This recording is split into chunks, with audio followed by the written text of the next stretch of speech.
Here comes the money. Money, money, money, money, money. Dollar, dollar. Dollar, dollar. Dollar, dollar. Og så videre, og så videre. Ja.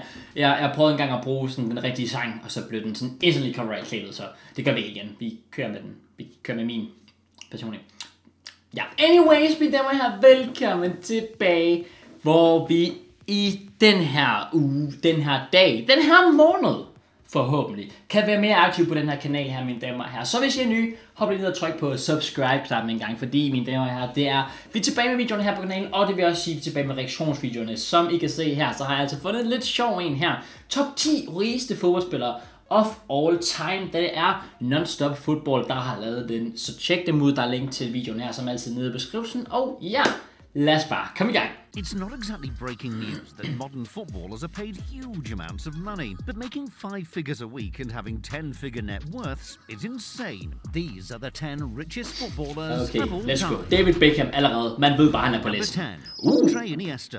In 2018, Andre Iniesta decided to leave Barcelona and step away from top-level football. He was prepared to take a pay cut and... Lige hurtigt, det her, sorry, så gør jeg pausen hele tiden, men det her, det er bare sådan ikonisk billede. Han der bare sidder på banen og bare nyder det.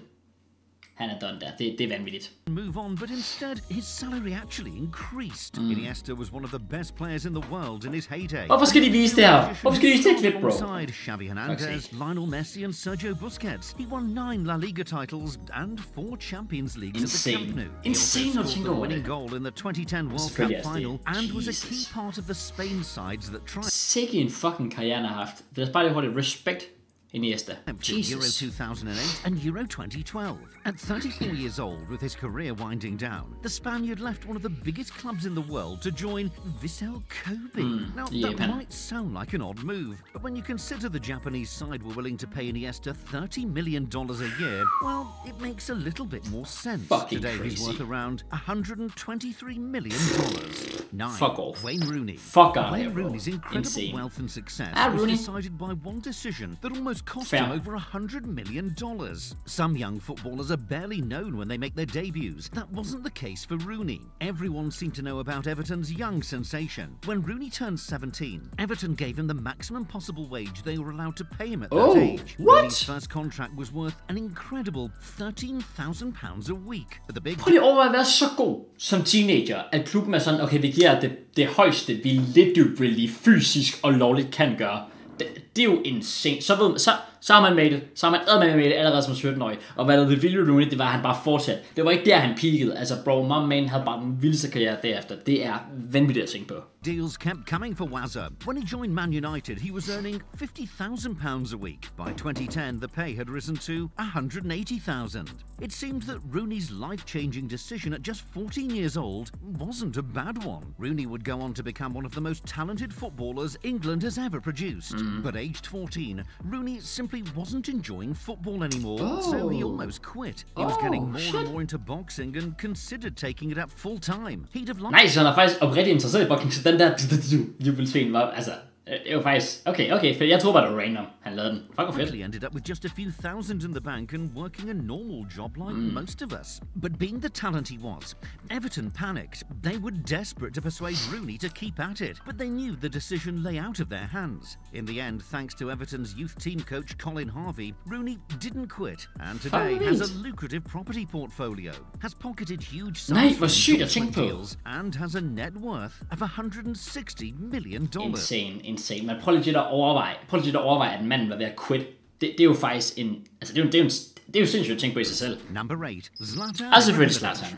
Ikke overraskende. Footballers have tales of rags to riches. Zlatan Ibrahimovic is no different. The Swedish striker had a very tough upbringing, which we'll get to in just a moment. Ibrahimovic believes his life experiences have made him the player and the person he is today. He's not done too badly since, on the field or with his bank account. Ibra's played for some of the biggest clubs in world football. Ajax, Juve, Inter, Barca, AC Milan, PSG and Man United. And since 2001, after joining Ajax from Swedish side Malmo, he's always earned big money. But Zlatan's come a long way since those difficult times as a kid, when Sweden's social services sent him to live with his dad after his mum was arrested for handling stolen goods. Young Zlatan often went hungry because there was no food in his alcoholic father's fridge. Thankfully for Ibrahimovic, his natural footballing talent helped him move on to bigger and better things, and his bold and brash persona makes him a marketer's dream. Zlatan earns big bucks from his partnerships with brands such as Nike, Volvo and Nivea. Now, at the age of 40, he has a net worth of $190 million. 7. Neymar. Altså, Ibrahim, jeg vidste ikke engang, jeg har ikke læst hans bog faktisk, jeg går ud fra det meget, der står i den også, men det, jeg vidste ikke, det var så slemt med Ibrahim. Jeg vidste godt, hård opbringelse og sådan noget der, og hårdt miljø og hårdt kvarter i Sverige, hvor han boede, men det var så vildt, det skræmmende at tænke på, fair fucking play, han er nået så langt, mand. Og så har vi selvfølgelig Neymar. When Neymar was only 14 years old, he had a huge decision to make. If he'd chosen a different path, his entire life would have played out differently. After making his name at Santos, Neymar joined Barcelona in 2013. He was paid 22 million euros a year at the Camp Nou. Not bad for a boy from a poor family in Sao Paulo. In 2017, one of the most shocking transfers in football history took place when PSG triggered Neymar's release clause to sign him for 198 million. Crazy, man. It's kind of fascinating to consider whether things would have turned out better or worse for Neymar had he made a different choice as a 14-year-old in 2006. That was when he was given the chance to join Real Madrid. Neymar and his father rejected the offer as they thought he'd develop better at Santos. Anyway, Madrid wouldn't have been able to match PSG's wage offer. The French giants agreed to pay Neymar an eye-watering £775,500 a week. Det der er fucking latterligt. That instantly made Ney one of the richest athletes in the world. He's also handsomely paid by his sponsors, which include Puma, Red Bull and Gillette. The Brazilian is now worth around $200 million. Det er ulækkert. Det er ulækkert, mand. Wow! Dave Whelan was the... en lidt curveball her. Dave Whelan, den havde jeg ikke set komme. Den havde jeg ikke lige set komme. Det var der sikkert, hvis man har nok styr på gamet, kunne det godt være, man har set der komme, men fair play. Wigan chairman when they beat Manchester City in the 2013 FA Cup final. His previous involvement in an FA Cup final was much worse. Born in 1936, Whelan was a fullback who played for Blackburn and Crewe. He helped Blackburn reach the FA Cup final in 1916 when they faced Wolves at Wembley. It should have been the best day of Whelan's career. Instead, it was the worst. A strong tackle from Norman Dealey left him with a broken leg. Whelan was never the same player again and had to retire aged 30. Footballers weren't millionaires back then. Far from it. So Whelan had to quickly find another way to earn a crust. The Yorkshireman decided to set up a grocery business. It was a success and he sold it to Morrison's for £1.5 million in 1978. He then bought JJB Sports, which later became DW Sports. He turned the company into one of the biggest sports retailers in the UK. Whelan, who's now 85 years old, has a net worth of $210 million. Det er sådan den mest random historie ever. Den mest random historie ever. Sådan bliver skadet, retire, og brother, så laver han bare det sygeste business move. Altså som om han er Warren Buffett. What the fuck? Cristiano Ronaldo. Hatten af for ham. Hatten af, man. Ronaldo is one of the greatest players of all time. Og så har vi ham selvfølgelig. And one of the richest athletes on the planet. But at the age of 15, a shocking incident almost forced Ronaldo to quit the game. Igen. CR7 was a phenomenal talent as det har været tema hele vejen her. Det har været temaet med folk, der er tæt på at quit. Vi havde Dave Whelan før, der rent faktisk var nødt til at quit.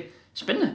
Teenager, Manchester United famously begged Alex Ferguson to sign the Sporting CP forward after his brilliant performance against them in a friendly. Ferguson listened to his players and brought Ronaldo to Old Trafford. Even when he was handed a bumper deal worth £120,000 a week in 2007, he was worth every single penny.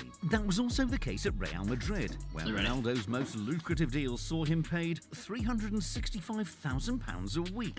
That was a bargain considering the Portuguese scored 4 450 goals for the club. Ronaldo owes a lot to the doctor who operated on him as a 15-year-old. As a youngster, he was diagnosed with tachycardia, an abnormal heart rate of over 500 beats a minute. He was almost forced to give up football. But successful heart surgery saved his career and his future riches. Ronaldo's fortune is estimated to be more than $500 million. His wealth comes from football, endorsement deals with the likes of Nike and Armani, and his own business ventures. Number 4. Altså, den mand, han mangler ikke money. Lionel Messi plays for og det gør den her mand i hvert fald heller ikke. Det gør den mand i hvert fald heller ikke. With Barcelona. However, things could have turned out very, very differently if another major European club had got their way. Messi joined Barcelona's academy in 2000 after the club agreed to pay for his treatment for a growth hormone deficiency. The Argentine's talent was clear for everyone to see during his day. Endnu en historie med en, der har været tæt på at quit. Og altså ikke engang kunne make it i første omgang, fordi han havde de problemer med vækst. At La Masia, everyone at Barcelona was excited to see him play for the first team. On his 18th birthday, Messi signed his first professional contract with a huge €150 million release clause. That didn't put Inter off though. They were so desperate to sign Messi that they triggered that clause and offered to triple his wages. Messi rejected them and stayed with Barcelona. Crazy. He could have earned more money at Inter initially, but over the years, Messi was supremely paid by Barca. His biggest deal was worth $168.5 million a year. His net worth today is $600 million, thanks to various footballing contracts and his commercial deals with the likes of Adidas, Pepsi, and MasterCard. Of course. Number 3, David Beckham. Der er vi om David Beckham. Nummer 3, okay. David Beckham so famous that some people might not even know that he used to be a footballer. Det er det, der er så vildt at tænke på. Han er så stort et navn, og også mange amerikanere og sådan noget der, er bare sådan, David Beckham, han er bare model og kendt, og fordi han laver parfumer og tøj, jeg ved ikke hvad. Nej, bro. Han er også kendt, fordi han faktisk oprigtigt var en fucking god fodspiller. Det er sindssygt. Han var ikke sådan lige sådan top go-tier eller noget, men stadigvæk virkelig dygtig. Vildt nok at tænke på. Jeg troede faktisk, han ville være nummer 1. David Beckham var faktisk mit pick som nummer 1. Så spændt på at se, hvem der så er nummer 2 1. Ferguson once hinted that his celebrity jeg caller faktisk lige en enkelt. Den ene af dem er bare på 100%. status harmed his footballing career, but that's a bit harsh when you look at what Beckham achieved with Manchester United, Real Madrid, AC Milan, PSG and LA Galaxy. Beckham became the highest paid player on the planet in 2002, when United handed him a deal worth £90,000 a week. Even at that stage, Beckham was raking in dosh from every direction. That's continued right up to the present day. Becks has benefited from deals with Samsung, Adidas, H&M, Gillette and plenty more. He also has his own company, DB Limited. Beckham's net worth is roughly $670 million. Fuck out of here. By some calculations, he's even richer than the Queen of England. Okay, number 2. Fuck out of here. Matthew Flamini.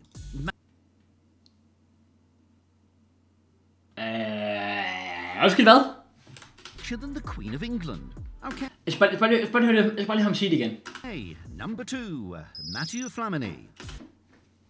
What? Okay, lad os bare se videoen. Matthew Flamini, wealthier than David Beckham. We know, it's hard to believe.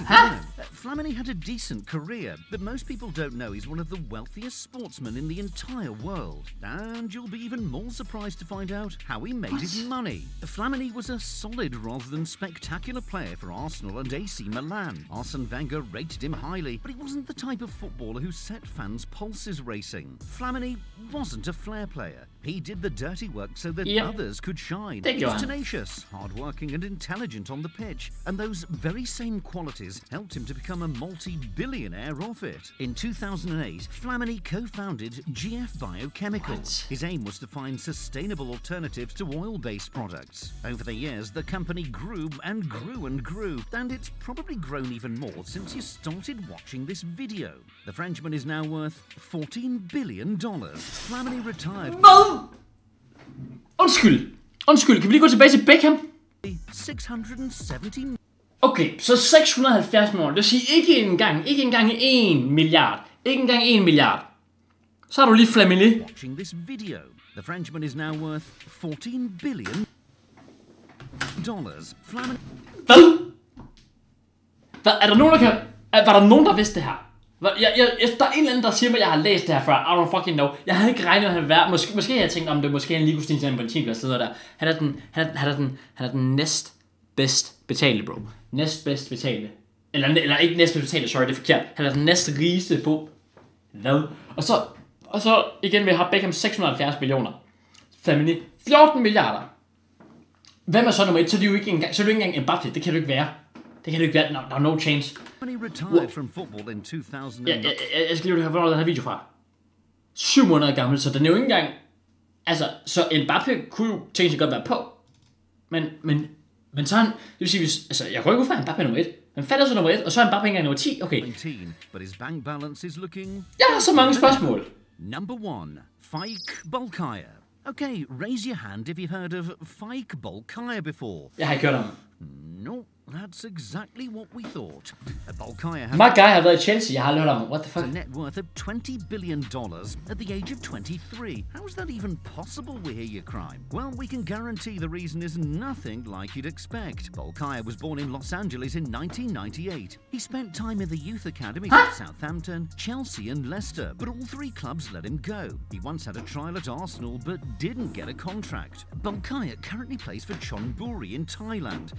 Not exactly the richest football league in the world. So how come the midfielder's so wealthy? Well, if you hadn't guessed it already, it's nothing to do with his on-field ability. Bolkaya is a member of the Brunei royal family. Jeg skulle lige sige, det er 100% fordi han er i, han er i den kongelige familie eller sådan noget. His uncle is the current sultan of the tiny oil-rich nation. Bro, så hans onkel er sultan i fucking Thailand. What the fuck? Fortune of around $30 billion. No one could accuse Bolkaya of only being in football for the money. Det er det sygeste nogensinde. Det har jeg ikke regnet med. Altså for det første så har jeg regnet med, at Mbappé overhovedet var i top 10. Det i sig selv synes jeg overraskende nok. Og så har du bare nogle 2 Flaminé. For den mest random grund nogensinde. Well, fair play, respekt for det, han har gang i selvfølgelig. Og så har du så ham der, jeg kan ikke huske, hvad han hedder. Bolkir, Fike Bolkir.